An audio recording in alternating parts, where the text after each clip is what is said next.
오늘 우리에게 주신 하나님의 말씀은 사도행전 2장 14절에서 21절입니다.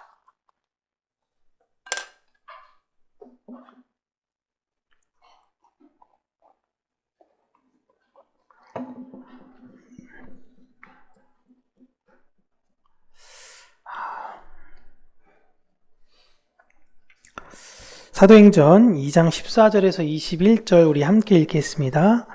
베드로가 열한 사도와 함께 서서 소리를 높여 이르되 유대인들과 예루살렘에 사는 모든 사람들아 이 일을 너희로 알게 할 것이니 내 말에 귀를 기울이라.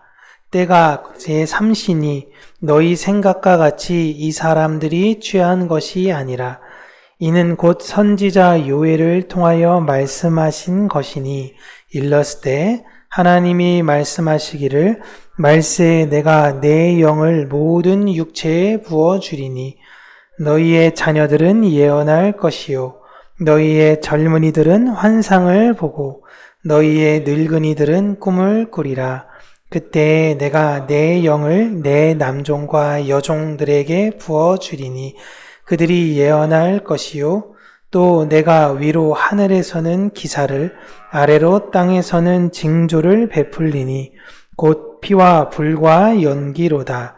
주의 크고 영화로운 날이 이르기 전에 해가 변하여 어두워지고 달이 변하여 피가 되리라. 누구든지 주의 이름을 부르는 자는 구원을 받으리라 하였느니라. 아멘. 오늘은 주의 이름을 부르는 자들이라는 제목으로 하나님의 말씀을 우리 사랑하는 성도님들과 함께 나누도록 하겠습니다. 네. 오늘은 설교를 전하기 전에 혹시나 제가 지금 제 안의 컨디션 상황이 부정맥이 일어날 수도 있어요. 부정맥이 일어날 수도 있습니다.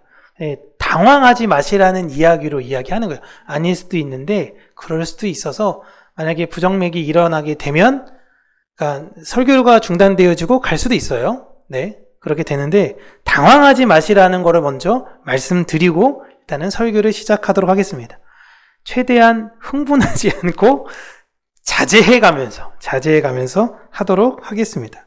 저도 왜 이러는지는 모르겠어요. 그런데 그냥 이게 여러분 빈혈 걸려보신 분 아시나요? 제가 빈혈이 있거든요. 그래서 초등학교 때 이제 교장 선생님이 훈화 말씀한다고 이렇게 가만히 서 있으면요. 와요.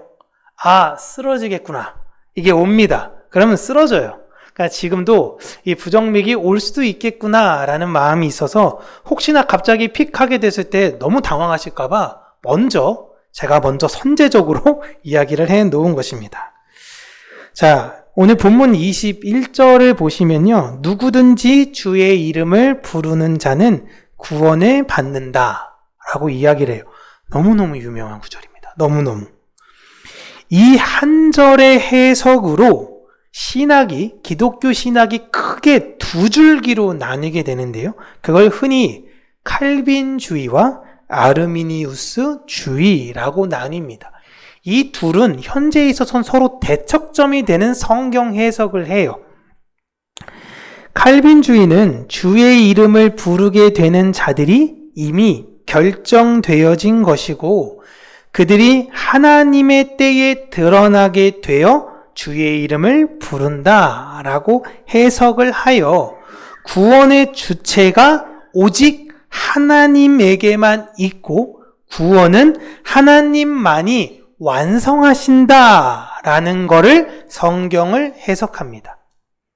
그렇다면 그 반면에 아르미니우스주의자들은 글자 그대로 예수의 이름을 진실하게 부르게 되면 그에게 하나님께서 구원을 주신다라는 해석을 해서 구원의 주체가 하나님과 우리의 연합적 관계에 있음을 인정해요. 이렇게 해석합니다. 물론 성경을 딱 한 구절 가지고 어느 해석이 옳다고 지지할 수는 없어요. 특별히 위 구절은 요엘서 내용을 이해해야 해석이 될 수 있습니다. 성경에서 가장 무서운 해석은 한 절 딱 보고 은혜 받아서 그 한 절에 자신의 생각을 투영하는 거예요. 그래서 제가 대학에 다녔을 때에 큐티에 대해서 너무 중요하다. 성경을 읽고 성경을 묵상하려는 그 큐티라는 건 너무너무 중요한데 젊은 사람들의 큐티하는 분석을 가장 보니 구절 중 쭉 보다가 내 마음에 있는 구절 하나 그거 딱 가지고 그냥 살아가더라라는 것입니다. 그렇게 하다 보면 위로와 은혜는 본인이 생각할 때 얻을 수 있는 것 같아 보일진 모르나 성경 해석의 방향에 있어서는 크게 문제가 될 수 있는 것이에요. 그래서 21절 한 구절 가지고 칼빈이 맞다, 아르미니우스 주의가 맞다 라고 이야기하는 것이 아니라 전체적인 문맥과 맥락을 함께 이해해야 되는 것입니다. 누구든지 주여 주여 한다고 구원을 얻는다고 요엘이 말했다라고 지금 베드로가 인용하고 있는 것은 아니에요. 여러분, 성경은 내 생각에 도움을 얻기 위해서 읽는 책이 아닙니다. 요즘은 교회 안 다니는 사람들도요, 교회 다니는 사람들을 비판하기 위해서 성경을 읽더라고요. 제가 진짜 깜짝 놀랐습니다. 성경을 그렇게 읽는데 진짜 하나님 살아계시는구나 라고 느낀 게 뭐냐면요. 일부 어떤 유튜브 중에서는 이 비평과 반박을 하기 위해 성경을 읽었다? 크리스찬이 되었습니다 라고 고백하는 유튜버들이 있어요. 그러니까 성경은 내 생각의 도움을 얻고자 읽는 것이 아니라 성경의 진리를 발견하게 되면 내 생각을 수정해야 되는 거예요. 이게 하나님께서 우리에게 주신 은혜입니다. 저는 칼빈주의적 성경 해석을 지지합니다. 그리고 그게 옳다라고 생각해요. 그러나 칼빈주의를 잘못 해석해서 하나님께서 구원의 주체이시니 내 마음대로 살아도 구원받게 된다는 논리는 배격합니다. 구원의 주체가 하나님이라고 하니까 내가 마음대로 살아도 하나님이 나를 구원해 주실 거야 라는 생각은 배격해요. 도리어 내 마음대로 살았던 자가 하나님의 진정한 그 구원의 은혜를 알게 되었을 때에 내가 그동안 했던 신앙생활이라는 건 그저 입술로만 주여 주여 했던 것이구나 라는 걸 깨달아 알게 된다라는 것이죠. 또한 예수의 이름을 부르짖고 찾고 애써야 한다라는 아르미니우스의 생각에는 동의합니다. 그러나 그것이 내가 구원을 얻게 되는 수단이라는 논리는 배격해요. 내가 이렇게 열심히 했으니 하나님이 나에게 구원을 주신 것이야 라는 생각이 있다면 그 생각은 잘못되었다라는 것이죠. 구원이 만약 내 생각과 뜻대로 됐다면 나는 그 이후로 구원을 받았기 때문에 평안이 계속 찾아와야 되는데 언제든지 그 평안을 잃어버릴 수 있다라는 두려움 속에 살아가게 됩니다. 내 노력으로 하나님께서 주신 평안은 얻을 수 없어요. 오늘 본문은 그 평안을 얻은 사람들이 말하는 구원의 내용들입니다. 120명의 성도들이 성령으로 인하여 다른 방언으로 복음을 전하고 있는 상황에서 그들을 향해서 저 사람들은 술에 취한 사람들이라고 조롱하는 사람들이 생각보다 많았던 것 같아요. 그래서 그들을 향해 베드로가 나서서 변증을 하게 되는데 여러분 지금이 오전 9시다라고 이야기를 합니다. 요한복음을 제외하고 마태, 마가, 누가, 사도행전에 시간이 나오면 더하기 6을 하시면 돼요. 지금 오전 9시인데 우리가 아침부터 단체로 술을 먹었겠습니까? 라고 이야기를 합니다. 우리가 지금 이렇게 다른 방언으로 복음을 전하는 것은 요엘 선지자를 통하여 약속으로 오실 성령님이 우리를 이렇게 만드신 것입니다. 라고 이야기를 하는 거예요. 그리고 우리가 마지막 날에 라고 알고 있는 찬양으로도 잘하는 요엘서 본문을 가져와서 인용을 합니다. 하나님의 영이 부어지고 나서 어떠한 일이 일어나는가? 놀라운 일이 일어나는데 그전엔 하나님의 영, 성령의 기름 부음은 특별한 직책에 있는 사람들에 한하여 주어진 것이었다면 이제는 아이며 노인이며 할 거 없이 남자며 여자며 그 다음에 종이며 자유자며 할 거 없이 하나님께서 하나님의 뜻대로 부어주시는 역사가 일어나게 될 것이다 라는 것입니다. 아주 너무 놀라운 일은 하죠. 그 일이 일어나고 난 이후 그 마지막 날에 이후에 어떤 일이 일어나는가 19절 20절 우리 함께 읽어볼게요. 또 내가 위로 하늘에서는 기사를 아래로 땅에서는 징조를 곧 피와 불과 연기로다.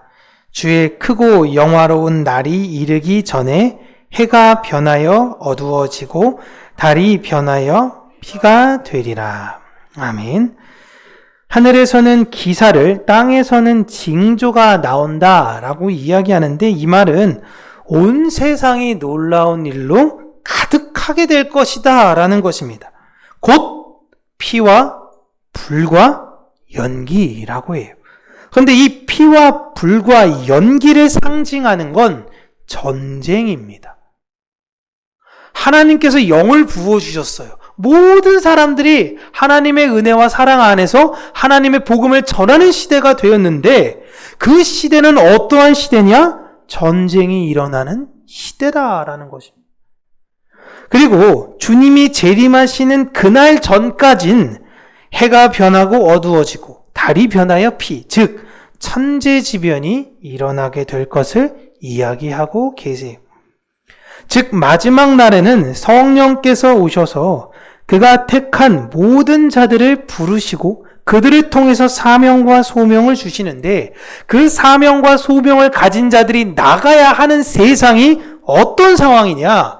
평화롭고 아주 복음을 잘 전할 수 있는 그런 상황이고 행복하고 이런 상황인 게 아니라 전쟁과 천재지변 속에 있을 것이라는 것을 말씀하십니다.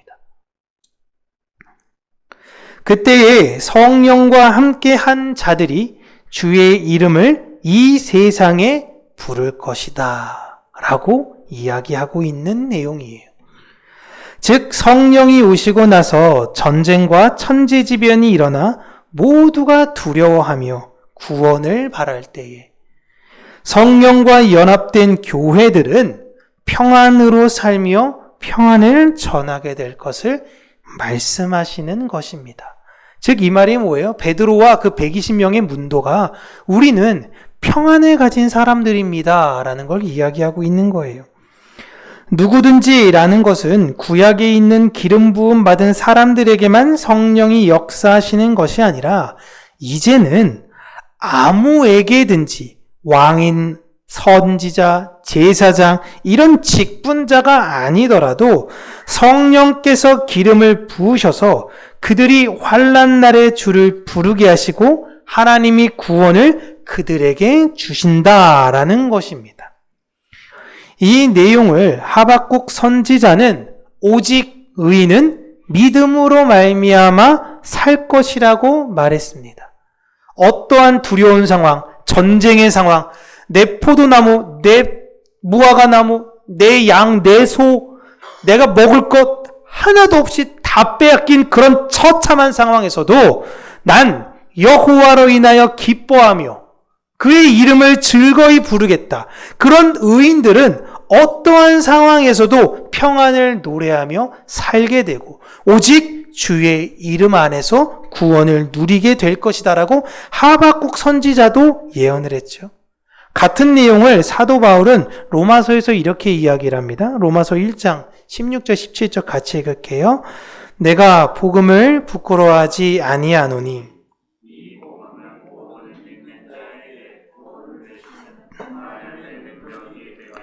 먼저는 유대인에게요 그리고 헬라인에게로다. 복음에는 하나님의 의가 나타나서 믿음으로 믿음에 이르게 하나니 기록된 바 오직 의인은 믿음으로 말미암아 살리라 함과 같으니라. 아멘.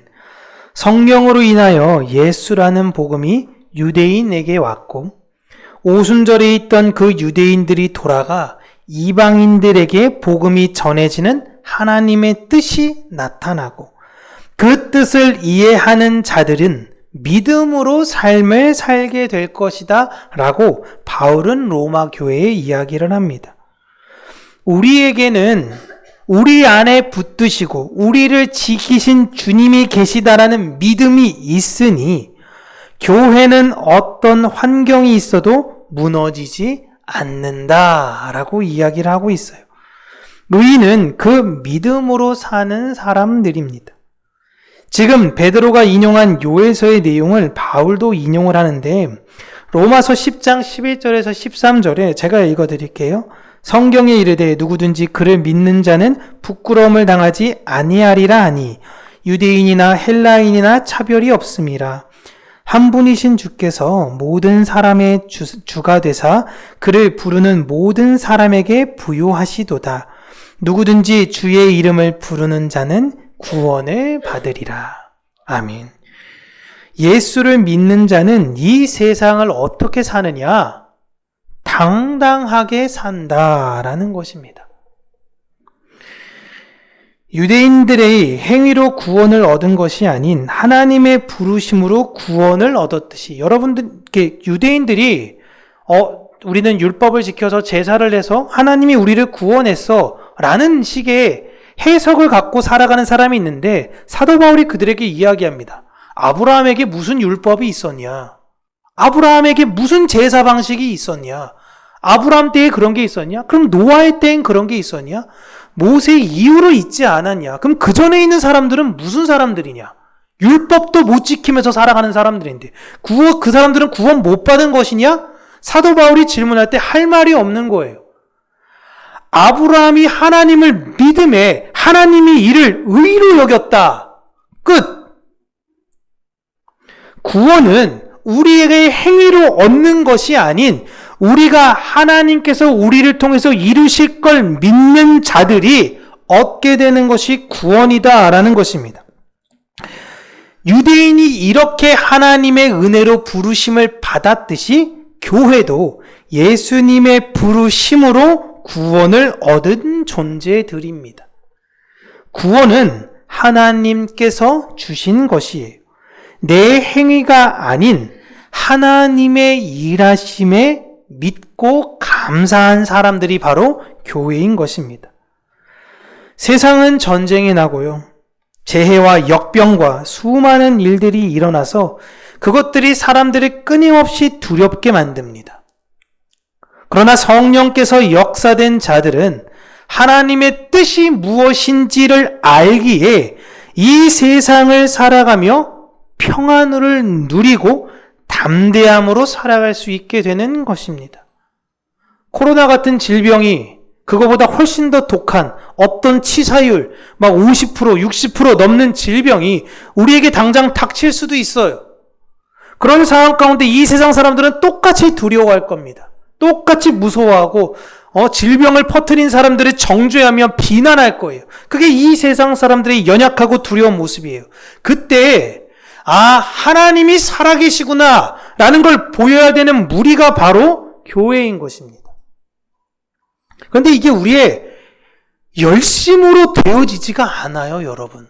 내 안에 두려움이 있는데 안 두려워해야지 라고 해서 이 두려움이 사라지지가 않습니다.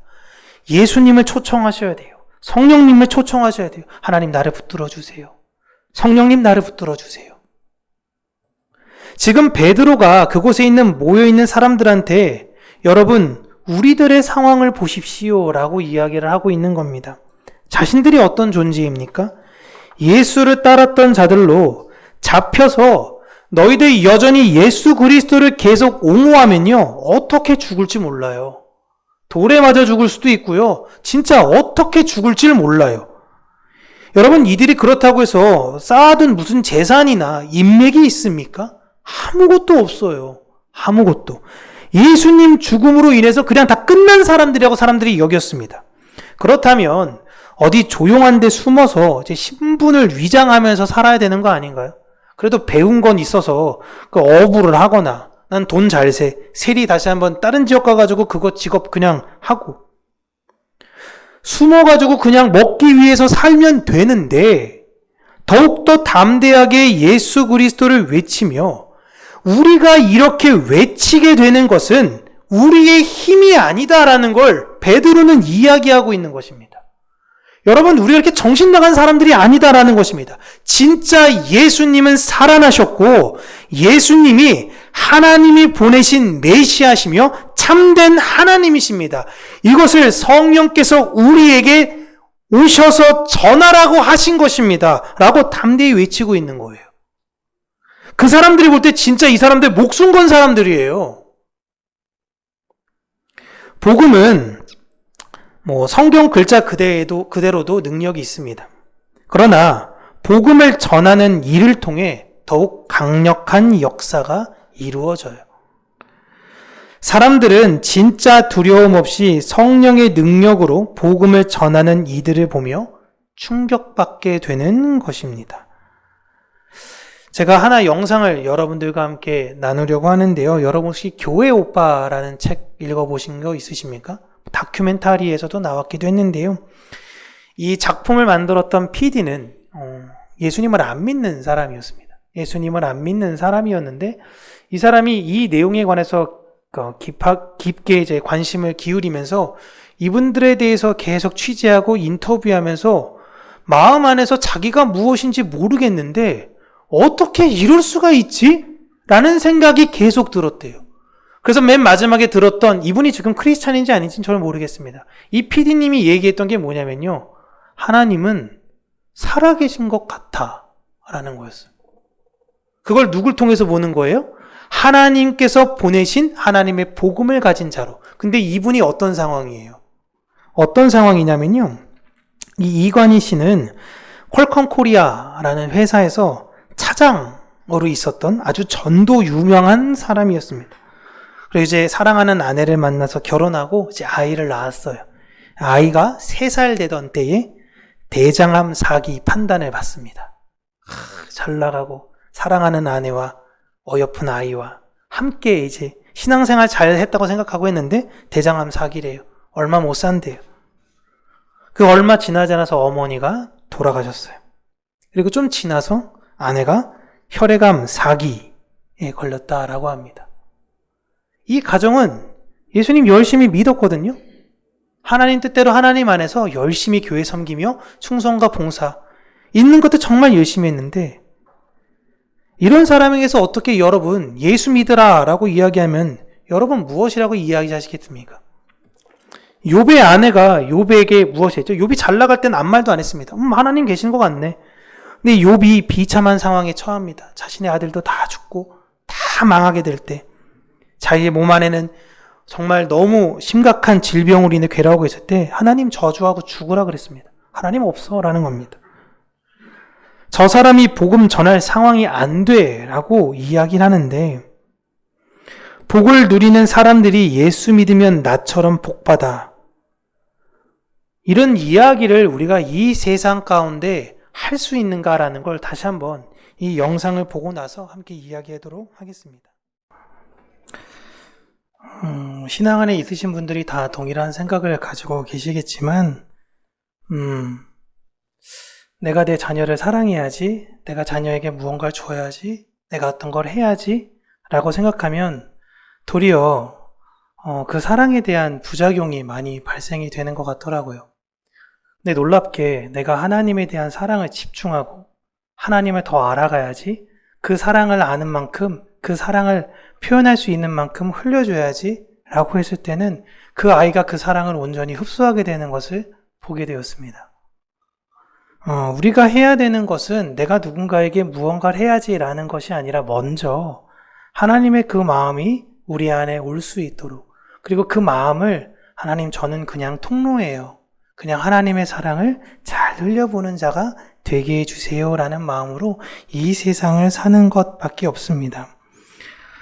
사람들은 신이 있다면 왜 이 세상이 절망과 슬픔으로 가득하고 하나님은 그것을 관망하느냐라며 하나님을 모욕하고 조롱합니다.